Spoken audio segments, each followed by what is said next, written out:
ॐ शान्ताकारं भुजगशयनं पद्मनाभं सुरेशं विश्वाधारं गगनसदृशं मेघवर्णशुभांगं सीतासमारोपितं भागं पाण्डवमहासायकचारुचापं नमामि रामं रघुवंशनाथम्।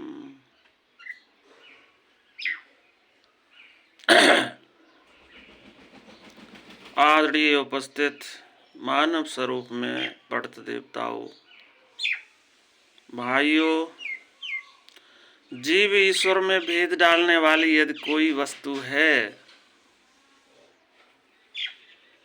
तो माया है। माया, अविद्या, अज्ञान, भ्रम, ये सब पर्यायवाची शब्द हैं। जब तक हमारे अंदर माया का संवेश है तब तक हमारा ईश्वर के साथ कभी एकीभाव नहीं हो सकता है। आपने श्री राम और लक्ष्मण और सीता जी की फोटो को देखा होगा। देखने में तो एक ये चित्र सा प्रतीत होता है, किंतु इसका आंतरिक प्राय कुछ और है। राम ब्रह्म है और लक्ष्मण जीव हैं, सीता माया है।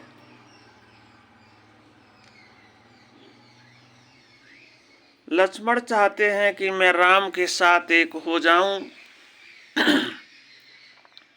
किंतु बीच में खड़ी हुई सीता रूपी माया उसे एक नहीं होने देती है। ऐसा ही हाल हमारा है। जब तक हमारे अंदर माया का संवेश है तब तक हमारा ईश्वर के साथ कभी एकीभाव नहीं हो सकता है। उभय बीच सिय सोहत कैसी, ब्रह्म जीव ज्यों माया जैसी। ऐसा ही हाल हमारा है। प्रेमी सज्जनों, जब तक हमारे अंदर माया का संवेश है तब तक हमारा ईश्वर के साथ कभी एकीभाव नहीं हो सकता है। माया या माँ माँ से इसको माया कहते हैं। माया नाम छल फेर और धोखे का है। इसी माया ने तो तीनों कालों में न होने वाले सर्वथा असत्य जगत को सत्य कर दिया है और सत्य स्वरूप आत्मा को असत्य करके दिखा दिया है। सत्य को असत्य और असत्य को सत्य कर दिखा देना, बस इसी का नाम तो माया है। अब आप ये कहेंगे कि ये जगत सर्वथा असत्य है, झूठ है, भ्रम रूप है, फिर सच्चा क्यों प्रतीत होता है? दुख सुख का हेतु क्यों है और दिखाई क्यों देता है? प्रेमी भक्तों, सर्वथा असत्य वस्तु भी सत्य प्रतीत हुआ करती है और दुख सुख का हेतु भी होती है और दिखाई भी देती है।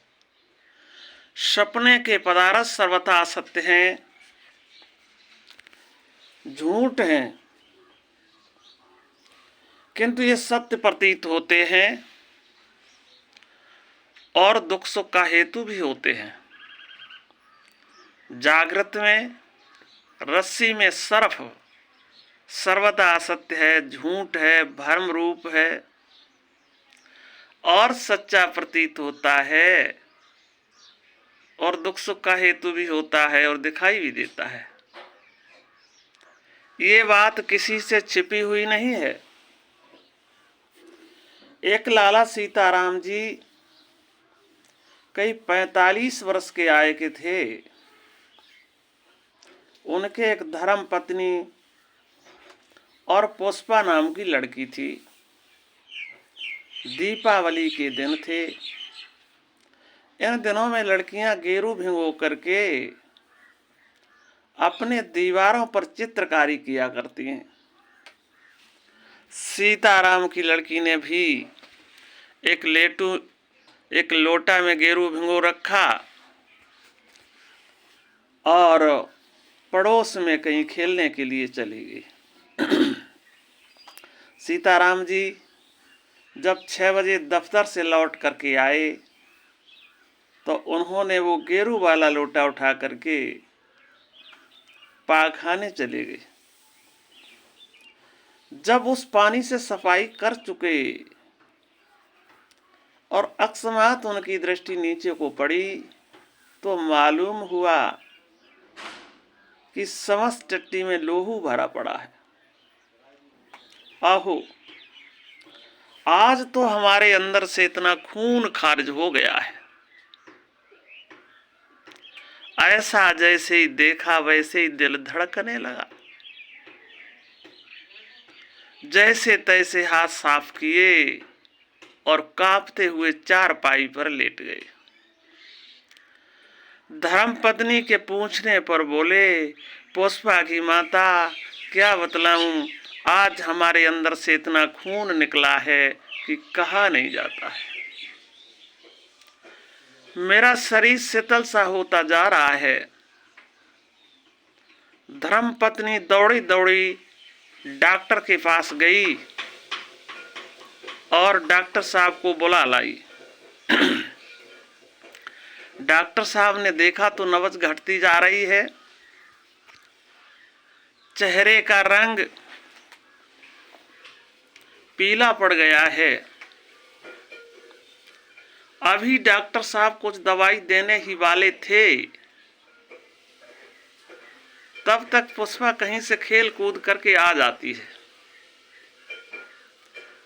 उसने जब वो लोटा मोरी के करीब खाली रखा पाया तो चिल्ला करके कहने लगी, मेरा गेरू से घुला हुआ भरा हुआ लोटा किसने खाली कर दिया है। ये आवाज जब लाला सीताराम जी के कान तक पहुंची तो ज्ञान हो गया। आहो, जिसको हम खून समझ रहा था वो तो वास्तव में गेरू घुला पानी था। क्या हुआ, मुस्कुरा करके उठ बैठे, नब्ज भी चलने लगी, चेहरे का रंग भी नखरा हो गया। कहने का भाव अर्थ ये है, जब कोई मनुष्य भूल के चक्कर में पड़ जाता है तो सर्वथा सत्य वस्तु भी असत्य प्रतीत हुआ करती है। देखिए, इतने ही भ्रम में पड़ गए कि हमारे अंदर से खून निकला है, लेकिन वो असत्य था, ये भ्रम था। ऐसा ही ये संसार है। बाजीगर डंका बजाई, खलक तमाशा आई। बाजीगर स्वांग सकेला, अपना रंग रवे अकेला। एक नट दंपति किसी राजा के पास पहुंचे और ये कहने लगे कि महाराज, मैं आपको एक अपूर्व नाटक दिखाना चाहते हैं। राजा ने कहा, दिखाओ भला। इतना कह ही रहे थे तब तक ऊपर आकाश में एक भयानक शब्द सुनाई देने लगा। राजा तथा दरबार के सभी लोग उठ करके देखने लगे कि ये शब्द कहाँ से आ रहा है। सबने देखा और किसी की समझ में नहीं आया। अंत में नट ने कहा, महाराज, हमारी समझ में आ गया। ऊपर देवताओं और दैत्यों में परस्पर युद्ध चल रहा है और जब तक ये शोर शराफा होता रहेगा तब तक हम आपको नाटक भी क्या दिखा सकते हैं। इसलिए महाराज आपकी आज्ञा हो तो पहले हम इसको झगड़े को निपटाए आए, उसके बाद आपको ये खेल दिखाएंगे आकर के। राजा ने कहा हाँ, तब तो खेल देखने में आनंद ही आएगा जब एक चित हो जाएगा। तो नट ने कहा राजन, एक हमें लंबा रस्सा मंगवा दीजिए, जाके सारे से हम ऊपर जा सके। नट के कहने पर एक बहुत बड़ा लंबा रस्सा आ गया, जिसे नट अपने हाथों में खींचा हुआ कहने लगा, लो अब हम जा रहे हैं।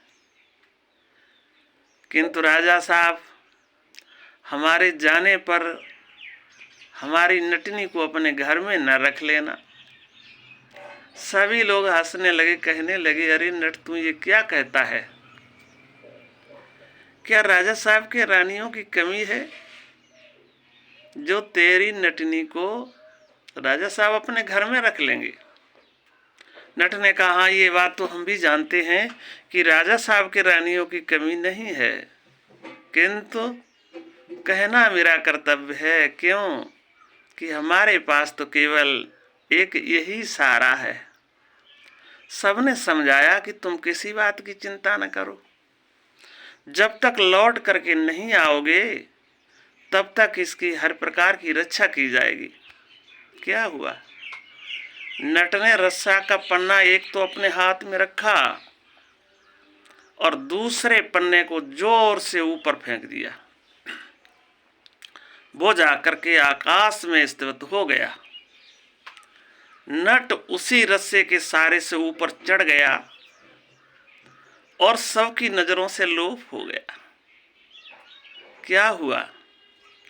अस्त दिन के पिछले पार अकस्मात उधर से एक धड़ा आकर के नीचे गिरा, जिसे सबने देखा और उस नटनी ने भी देखा। देख करके कहने लगी, ये धड़ तो हमारे पति का है, ये राक्षसों द्वारा मारे गए हैं, अब हम जी के क्या करेंगे? इसलिए अब तो हमारा संसार में कोई नहीं है, हम तो इनके साथ सती होवेंगे। सबने देखा और देख करके ये विचार करने लगे कि ये धड़ है, पता नहीं किसका हो, चेहरे के बिना पूरी पहचान नहीं होती है। उसको समझ आया कि ये धड़ है, पता नहीं किसका है। जैसे तैसे उस नटनी को रोक रखा। रात व्यतीत हुई, जब सुबह फिर दिन चढ़ा, दरबार लगा। जब दरबार लगा तो अकस्मात ऊपर से एक सिर आकर के नीचे गिरा, जिसे सबने देखा और नटनी ने भी देखा। देख करके कहने लगी, अब तो कोई शक नहीं है, ये सिर भी हमारे पति का है, अब हमारा संसार में कोई नहीं है। छाती पीट पीट करके रोने लगी। अब संसार में रह के हम क्या करेंगे? तो हम तो इनके साथ सती होवेंगे। सब लोगों ने देखा और देख करके निश्चित किया, वास्तव में ये समस्त शरीर उसी नट का है। क्या हुआ? अब नटनी के कहने पर राजा ने चिता चिनवा दी और नटनी अपने पति के लाश के साथ में बैठ करके एक तरफ से आग लगा दी और जल करके स्वाह हो गई। सबके नेत्रों में आंसू थे, विचार करते थे कैसी इनके साथ में घटना हुई। बेचारे 2 पैसे कमाने के लिए आए थे और दोनों मौत के घाट उतर गए। सभी लोग इसी शोक संताप में आकर के दरबार में बैठे। क्या हुआ? कुछ देर के बाद वही नट उसी रस्से के सहारे से नीचे उतरता हुआ दिखाई दिया। सबने देखा, उतर करके जैसे ही आया कहने लगा, राजा साहब आपकी जय हो, आपकी कृपा से हमने जाकर के देवताओं की तो जीत करवा दी और राक्षसों को हरवा दिया। अब लाओ हमारी नटनी, हम मिलकर के खेल दिखाएंगे। अब तो सब बड़े अचंभे में पड़ गए, विचार करने लगे कि इसको उत्तर क्या दिया जाए। नट ने कही, महाराज क्या देखते हो, हमारी नटनी को लाओ, अब हम मिलकर के खेल दिखाएंगे। राजा ने कही, भाई असल बात यह है, कल जब तुम्हारा धड़ गिरा तब तुम्हारी नटनी व्याकुल हो गई और कहने लगी, ये तो धड़ हमारे पति का है, हम इनके साथ सती होवेंगे। हम लोगों ने जैसे तैसे उसे समझा रखा कि ये धड़ है, सिर के बिना पूरी पहचान नहीं होती है। आज जब सिर आपका गिरा तब तो वो अधीर हो गई और उसने नहीं माना और वो तो तुम्हारे साथ सती हो गई। देखो वो चिता जल रही है। नट आश्चर्य प्रकट करते हुए कहने लगा, राजन तुम हमें पागल समझते हो क्या, उल्लू समझते हो? जो हम तुम्हारे सामने जीते जागते खड़े हैं, तो हमारी पत्नी किसके साथ सती हो गई? तुम्हारी तो वही बात है, एक लाला जी थे, वो दिल्ली में रहते थे और गुड़गांव में नौकरी करते थे। एक दिन दिल्ली में उनकी पत्नी ने नथ को उतार करके शायद मुंह धोना चाहती थी। पड़ोस की नाय ने उनके घर पे गई और जाकर के झांक करके उसने देखा तो लाला जी की पत्नी नथ उतारे बैठी है। उधर नथ को उतारना विधवा का चिन्ह गिना जाता है।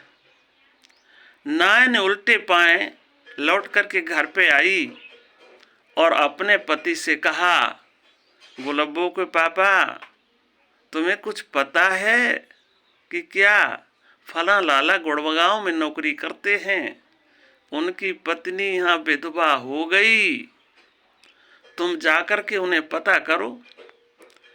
नाई ने झट कुर्ता लिया और गले में डाला और सोठा लिया, चल दिया। दिल्ली से गुड़गांव का 22-20 मील का सफर है, शाम होते पहुंच गया। अभी लाला जी दफ्तर से लौट करके बैठे ही थे, तब तक नाई ने कुंडी खटखटा दी। जैसे ही लाला जी ने कुंडी खोली, अब तो नाई अपने मुंह पर हाथ मारते हुए कहने लगा, लाला जी तुम यहाँ क्या करते हो? तुम्हारी पत्नी तो दिल्ली में विधवा हो गई। ऐसा कहकर के रोने लगा। जब नाई को रोते हुए देखा तो लाला जी भी रोने लगे। क्या हुआ? मोहल्ले के लोग जुड़ गए।